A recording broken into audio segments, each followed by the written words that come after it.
আজ আমরা শিখব কোনটা? টাইপ 1 এ পাথ টুল। তো টাইপ 1 এ পাথ টুলটা কিভাবে কাজ করে? তো টাইপ 1 এ পাথ এখানে দেখেন লেখা আছে টাইপ 1 এ পাথ টুল। তো আমরা একটা পাথ যে পাথটা ড্র করব সেই পাথে এই টুলটা কাজ করবে। মানে টাইপ হবে, টাইপ হইতে থাকবে। আমি যে পথটা তাকে দেখায় দেব সেই পথ অনুযায়ী এটা হচ্ছে লেখা লিখতে থাকবে। তাহলে চলেন আমরা দেখি যদি একটা নরমালি আমাদের যে শেপ আছে, যদি একটা স্টার শেপ নিই, স্টার শেপ নিলাম। তো আমরা আগে এরিয়া টুলটাতে কি দেখছি?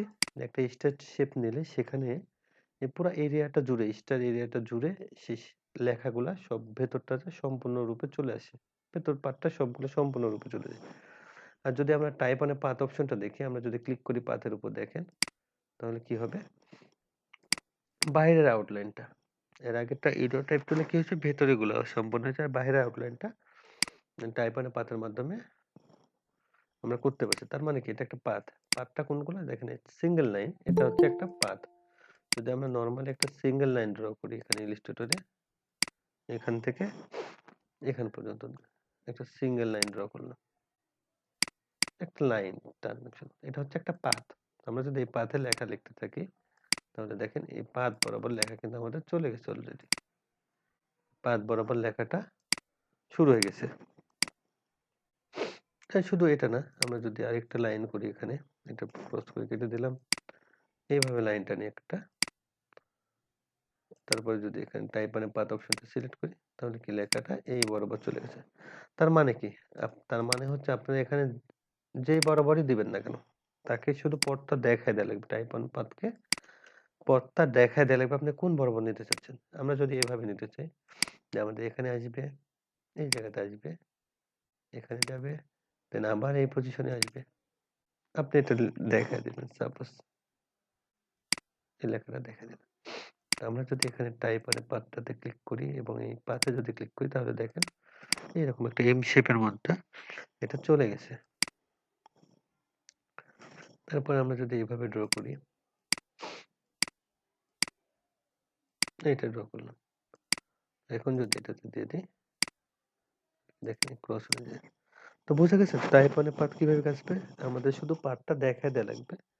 তো ওই পাথ বরাবর কাজ করবে। তো আমরা যদি একটা হার্ট শেপ নিই এখানে, নরমালি হার্ট শেপ নিলাম।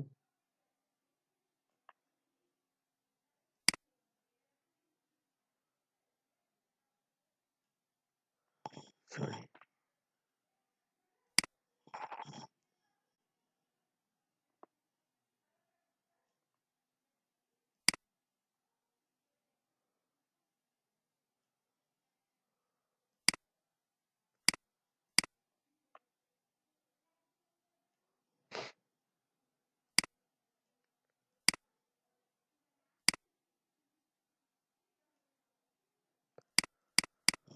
তো আমরা যদি একটা হার্ট শেপও নিই, সেক্ষেত্রেও টাইপ 1 এ পাথ টুলটা কাজ করবে। দেখেন এই হার্ট বরাবর কাজ করছে। এখানে একটু গ্যাপ আছে, ওটা আমরা পরবর্তীতে কাস্টমাইজ করে ঠিক করে দিতে পারবো। আমরা যদি পরবর্তীতে আরো অ্যাডভান্স কাজ দেখি টাইপ 1 এ পাথের, এগুলো ঠিক করে দিতে পারবো। তো চলেন আমরা এখন দেখি টাইপ 1 এ পাথটা আসলে মূলত কোথায় কাজ করায়। আমরা Adobe Illustrator এ কোন ডিজাইনের ক্ষেত্রে আমরা এটা বেশি কাজ করাই। তো আমরা একটা সার্কেল নিই, রাউন্ড শেপ। একটা ইলিপস ড্র করলাম শিফট অল্টার প্রেস করে। ড্র করার পর এখন যদি আমরা টাইপ 1 এর পার্টটায় এখানে ক্লিক করি, তাহলে দেখেন সম্পূর্ণটা জুড়ে লেখাটা কি হয়ে গেছে। যদি আমরা দেখি একটা চাকতির মতো লেখাটা হয়ে গেছে। তো আমরা এখানে ডাবল ক্লিক করলাম। ডাবল ক্লিক করে কন্ট্রোল A প্রেস করলাম। তার মানে কি সম্পূর্ণটা সিলেক্ট করলাম। সিলেক্ট করে এখন এখানে আমরা যদি নরমালি একটা লেখা লিখি, সাপোজ আমরা লিখলাম গ্রাফিক্স,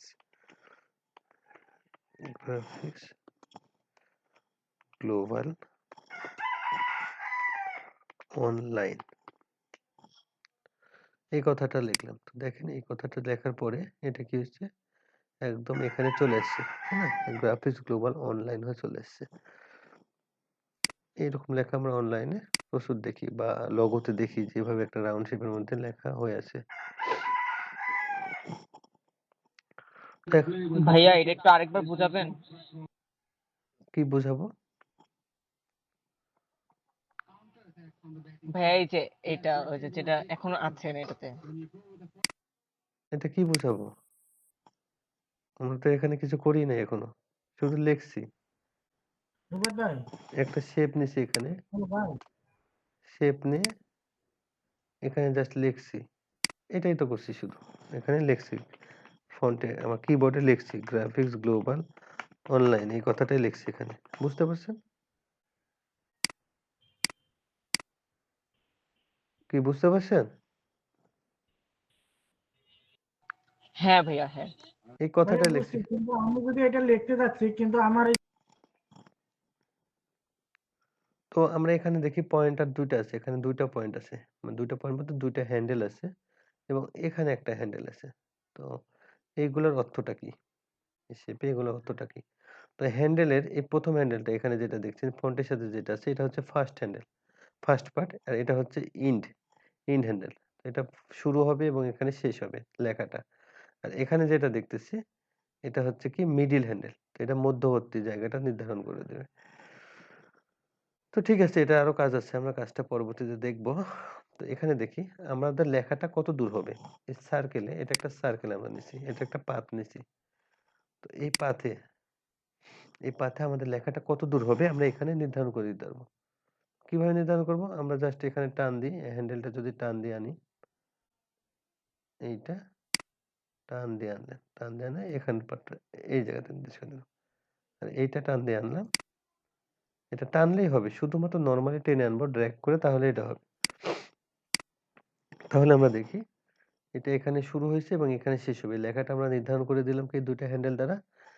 এখানে শুরু হবে, এই পজিশনে এসে আমাদের এই লেখাটা শেষ হবে। ওকে। তো আমরা এখানে যদি এখন ফন্টটা একটু সাইজটা বড় করি, একদমই ছোট আছে। আমি একটু বড় করলাম। ফন্ট সাইজটা নিলাম। সাপোজ কত নিব? ৫০ নিলাম। তো দেখেন ৫০ নিচে এখানে, তাই না? Graphics global online. এটা লেখা আছে ৫০। তো আমরা যদি এখন দেখি এখানে স্পেস দিয়ে যদি কোনো লেখা লিখতে যাই, এ লিখলাম, দেখেন এ হইছে। বি লিখলাম, বি আর হয় নাই। তার কারণটা কি? আমাদের এই এডিটা পার হয়ে গেছে। আমরা যেটা নির্ধারণ করে দিয়েছিলাম যে এই পর্যন্ত হবে সেটা পার হয়ে গেছে। আমরা আবারও দেখি কিউ লিখলাম, এখানে হলো। ডাব্লু লিখছি, এখানে আর হচ্ছে না। তার কারণটা কি বলেন তো? তার কারণটা হচ্ছে যে আমাদের দূরত্বটা কি এই পর্যন্ত নির্ধারণ করে দিয়েছিল। এর বাহিরে আর লেখাটা যাবে না। সেই কারণে সেটা যাচ্ছে না। বুঝতে পারছি এটা? জি জি ভাইয়া, ভাইয়া। জি ওকে। ভাইয়া, জি। তো এখন আমরা এটা আরেকটু ছোট করলে জিনিসটা বুঝতে আমাদের সুবিধা হবে। এটা ছোট করলাম। তো আমাদের দেখেন এটা শুরু হয়েছে কি এখান থেকে। কালকে আমরা কি অ্যালাইনটা শিখছি না? প্যারাগ্রাফে যে কিভাবে কাজ করব?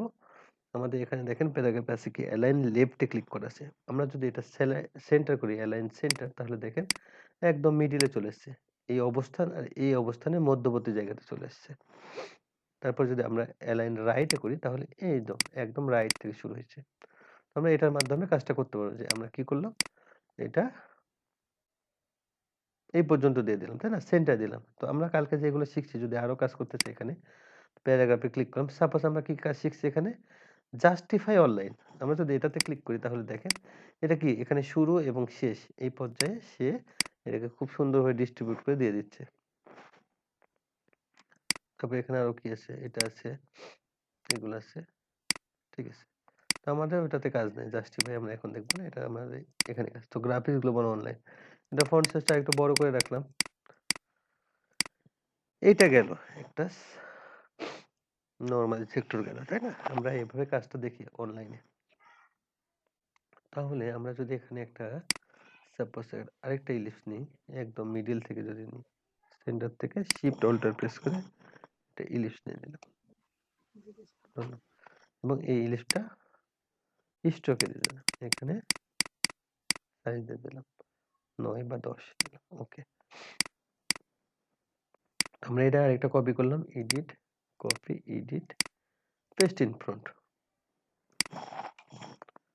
আমরা চিন্তা করছি এর মধ্যে লেখাটা লিখবো। সেক্ষেত্রে আমরা কি করতে পারি দেখি। লিখলাম। ওকে। ২ টা দিলাম।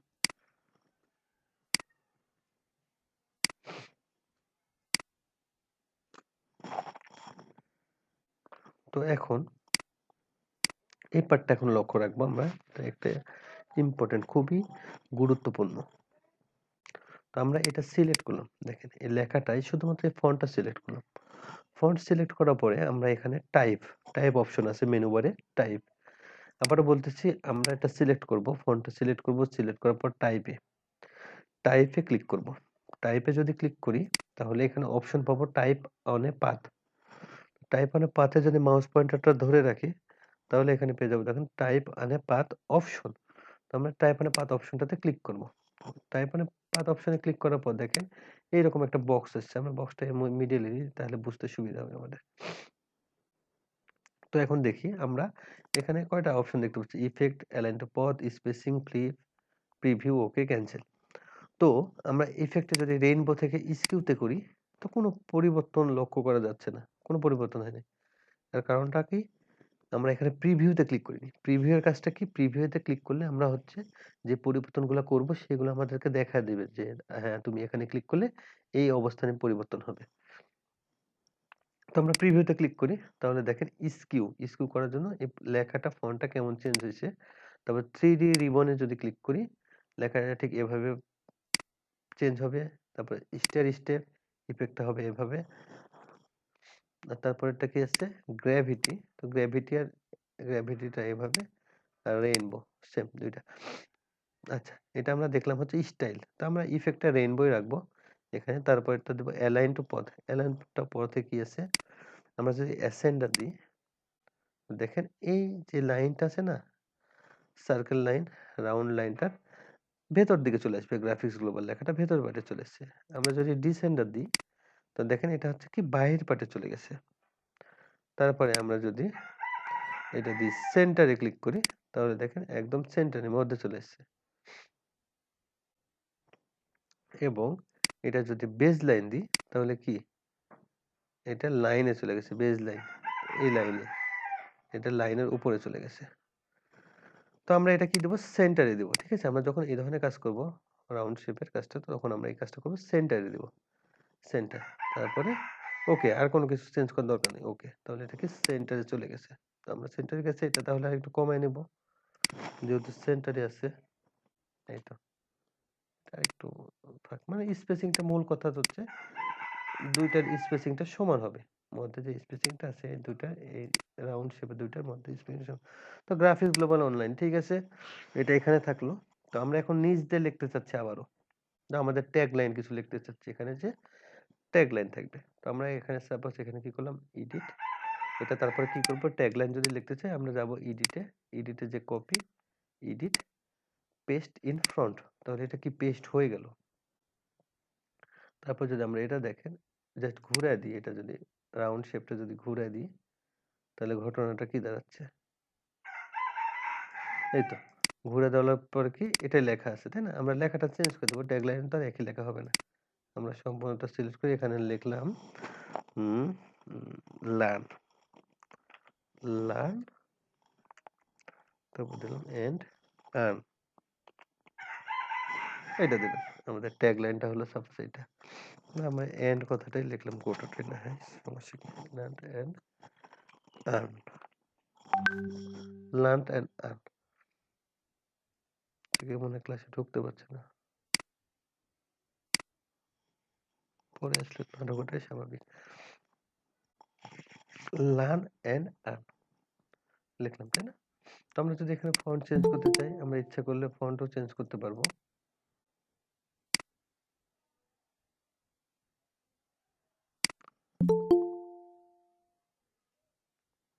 তো লার্ন এন্ড আর্ন, এখন যদি এখানে আমরা ফন্ট চেঞ্জ করতে চাই দেখেন আমরা ইচ্ছা করলে এখানে ফন্টটাও আমরা পরিবর্তন করতে পারবো। আমাদের এখানে যদি ইচ্ছা মতো ফন্ট দিলাম, নিচের ফন্টটা আমরা চিন্তা করলাম যে আলাদা দেবো। আচ্ছা, একটা ফন্ট চুজ করি। ক্লাসের মধ্যে ঢুকতে পারতেছিলাম না অনেকক্ষণ যাবত, এখন ঢুকতে পারলাম।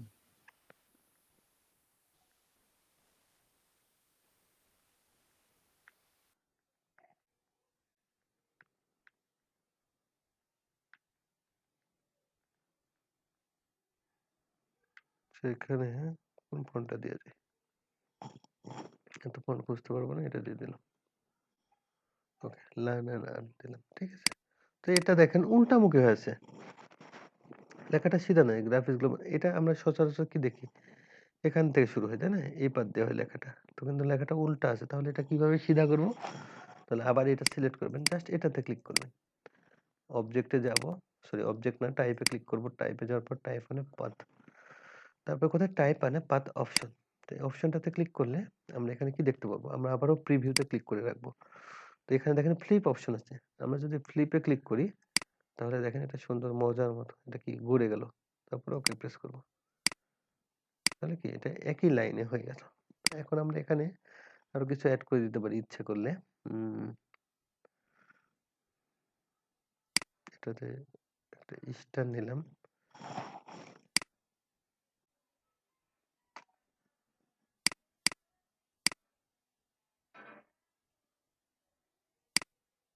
একটু ঘুরে দিই, স্টার নিয়ে নিলাম। তারপর এপারেও দিয়ে দিতে পারি এটা।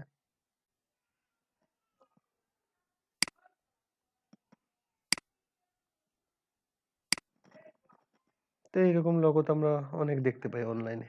যদি মধ্যে কোনো আইকন দিতে চান, যদি আইকন দিতে চাই সেক্ষেত্রে আমাদের এখানে কোন আইকনটা দেওয়া যায়? সাপোজ এটাই দিই, এটাই দিলাম, ধরেন এই আইকনটাই দিই।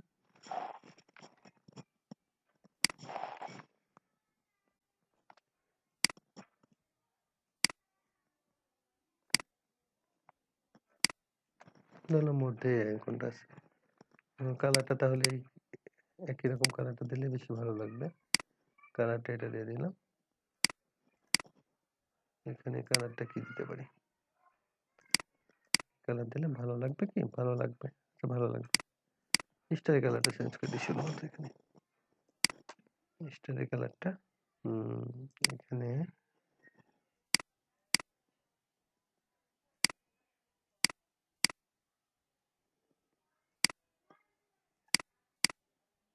এই কালারটা দিয়ে যাই, বা এই কালারটা দিয়ে যাই, ওটার সাথে মানাবে।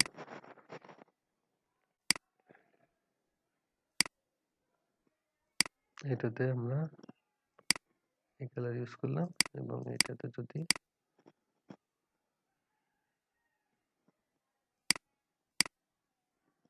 সরি 10,